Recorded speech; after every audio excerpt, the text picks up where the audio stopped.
sobre a mesa de negociação permanente. Jace teve algumas mesas de negociações, outras ainda para acontecer. Uma principal que aconteceu foi do Blue, para falar dos 14% dos aposentados.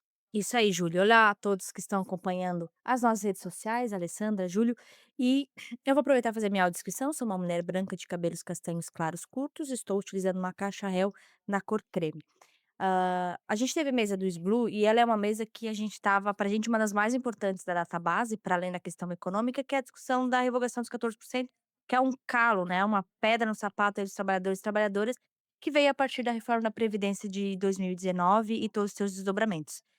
Nós não tivemos avanço nessa mesa, né, o governo insiste que, não tem como viabilizar, o Instituto Próprio de Previdência diz que não pode abrir mão de nenhum recurso, né, e aí a gente problematiza algumas questões referente ao instituto, né, porque, ah, sempre que a gente vai discutir relacionado ao trabalhador, a gente vou fazer entre aspas, né, o chicote ele é mais duro, né, para a questão de quando quer se avançar numa injustiça feita com esses aposentados, que agora são taxados em 14%, né.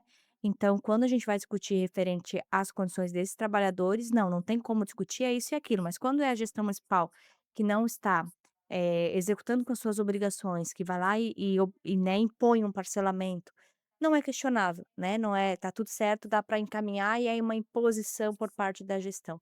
Então, nos incomoda muito, a gente realmente, dentro do que vinha construindo, acreditou que nós poderíamos avançar com esse debate, né, mas hoje, nessa semana, nessa discussão que a gente teve da database, fomos surpreendidos de forma muito negativa.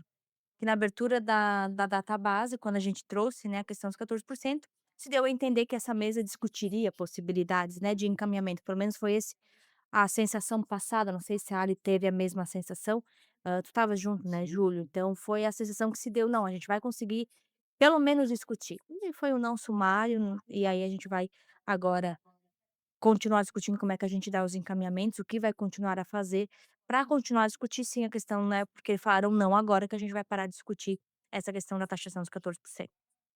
É importante, Júlia, acho que pontuar o que o nosso jurídico falou na mesa, né, de que para o município, para o município, o SBLU é condescendente, pode parcelar em 300 vezes e o SBLU não aí para os trabalhadores não. Os trabalhadores não se apresenta nenhuma proposta de progressão, né, Uhum. da redução da cobrança dos 14%.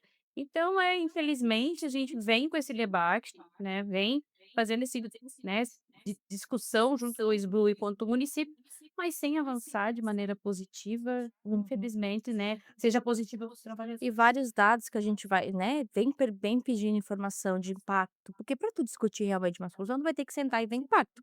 Que foi o que aconteceu com as carreiras, tipo: "Olha, o impacto é esse, eu consigo avançar com isso". Aí tu senta e tu negocia, né, mas aí tu vai pra mesa que a gente tá, no limbo, porque a gente não tem informação oficial por parte da gestão de qual que é esse impacto, nunca se apresenta esse impacto. Então, novamente nós vamos oficial o SBLU para pedir algumas informações, inclusive a questão da paridade e integralidade, para a gente poder entender também esses impactos de carreira, para poder ir negociando a partir do que é de realidade. A gente também não quer fazer nenhuma negociação fora do que é de possível da gestão municipal de avançar, mas para a gente ter, de fato, uma discussão, clara referente a isso, a gente precisa dessas informações que novamente não foram apresentadas na mesa. Para quem está nos acompanhando e não entendeu um pouco sobre o que a gente falou agora sobre integralidade e paridade, há servidores que se aposentam do serviço público e que continuam recebendo, né, sempre os mesmos reajustes e qualquer alteração estatutária quando estão aposentados, né? E isso sempre foi uma justificativa para os governos aí de plantão não atenderem pautas da categoria, alegando que isso teria um impacto lá no caixa do SBLU. E a dúvida e a pergunta que o sindicato sempre fez, né, Gence, Ali, e que novamente foi feito na mesa e vai ser oficializado mais uma vez, é saber quantos trabalhadores a gente está falando e qual é o valor disso.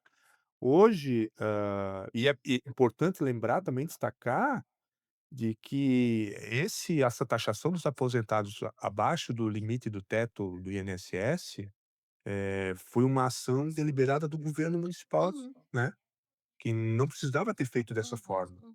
né. Inclusive em época o sindicato apresentou proposta, uma contraproposta para que o chicote não fosse tão duro, né, Uhum. e que sequer foi discutido por parte da gestão. A gente tentou fazer o convencimento com os vereadores, mas que deram de ombro para essa possibilidade de discutir, e aí a gente está amargando esses 14% com esses aposentados que traz, né, um incômodo muito grande, no nosso entendimento uma injustiça que nós já estamos buscando no judiciário, acompanhando o STF, fazendo busca por mesa de negociação e a gente vai continuar insistindo com essa pausa até que a gente consiga reverter esses 14%. No STF, a gente está lá com um julgamento suspenso, favorável na questão da taxação, para a queda da taxação dos 14%.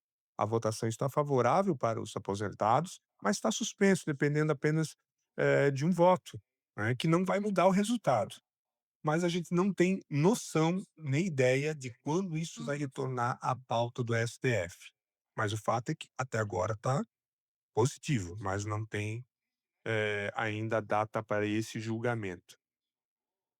Muito triste, né, Geice e Alessandra, porque, como você bem mencionou, no início da negociação até houve por parte do governo de discutir alternativas, né. Discutir alternativas E minimamente. aí quando a gente vê um noticiário que o GAECO traz, né, Geice, Alessandra, falando de valores Continua de trazendo. milhões de reais desviados e tal, a gente vê que a prioridade é outra, né, não é falta de dinheiro.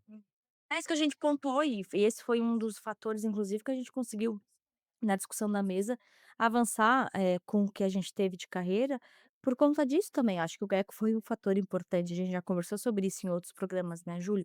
E cada vez mais, parece que nunca mais para, né, Alessandra, de aparecer, investigações e agora, inclusive, o Ministério Público também tá investigando a questão do dinheiro que é encaminhado às OSCs. Fator esse que o sindicato já havia denunciado, eu não vou falar o ano que eu vou mentir, se eu não me engano foi 23, 24.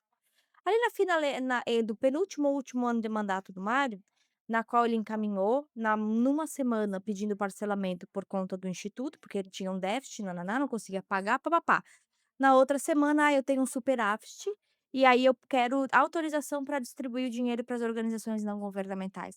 E à época a gente foi ao Ministério Público dizendo: "Gente, aqui tem uma coisa de errada, porque como que o mesmo governo diz que hoje eu não tenho dinheiro, e na semana que vem eu tenho dinheiro?", né. E aí foi arquivado, não foi encaminhado, e agora o Ministério Público está buscando analisar essas questões desses repasses de dinheiro, né.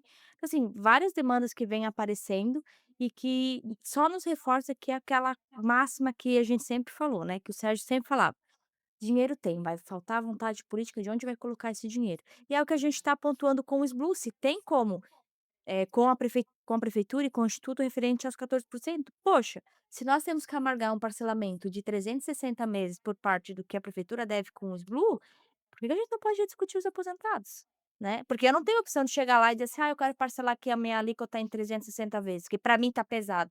Não, é descontado, encaminhado ao SBLU, né, enfim, então a gente vai continuar buscando, acho que é a principal informação para além do que foi a mesa, o não significa que a pauta parou, né, a gente É isso vai que eu ia vai perguntar agora. buscando outras estratégias. Importante também eu vejo que isso também foi colocado na mesa, é que o principal interessado, né, nesse recurso que do superávit ou de qualquer outro recurso, seria o próprio SBLU.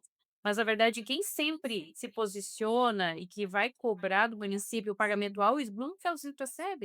E o Sim, Centro-Seb não administra o recurso, né, o Centro-Seb só defende o interesse do servidor, mas quem deveria, né, por certo, defender o recurso do SBLU para que realmente fosse pago em dia, para que não fosse seria o próprio SBLU.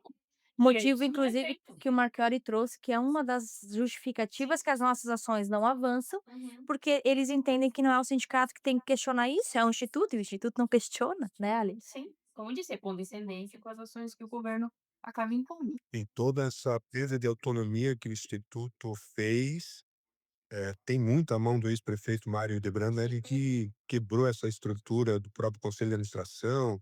Hoje não se passa esses pedidos de parcelamento, nem passam mais Não é. pelo conselho de administração, né. Então, esse é um ponto que está na conta do ex-prefeito Mário Mais um. Hildebrand, mais um ponto, que é aí o desmonte do SBLU e tudo que fez aí para a aposentadoria do servidor.